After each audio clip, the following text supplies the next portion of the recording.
Hello, good morning. कशात सगळे? माझी मॉर्निंग तर अशी झाली कारण माझ्या आधी तर माझं बाळ उठलं होतं. तो उठला माझ्यासोबतच किचनमध्ये आला कारण त्याला पण माझ्यासोबत ब्रश करायचं होतं.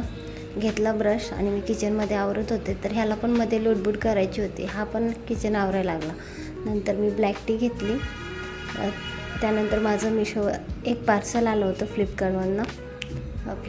पार्सल रिसीव केला आणि त्यामध्ये पण वंश नाही का चेक करत होता की फ्लिपकार्टवाल्याने बरोबर दिलं का नाही, माझ्या मम्मीने नक्की काय ऑर्डर केलं.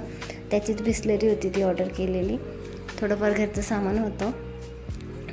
मग मी घर वगैरे आवरून घेतलं. कामे वगैरे झाली. इव्हनिंगला मामा आला होता त्याचा दाबेली घेऊन आणि मामा पण नुसतं खाऊचंच आहे, त्याला खायला लागतं. वंश पण म्हणत होता मला दाबेली द्या. आम्ही काय त्याला दाबेली नाही दिली. मग संध्याकाळी सगळं आवरलं आणि वंशचा रडा बघायला परत तयार झालो आम्ही. आणि वंश आजपासून जरा चालत होता, पाऊल टाकला आज त्याने आणि मस्त स्वतःहून थांबत होता. मला भारी वाटलं त्याचं.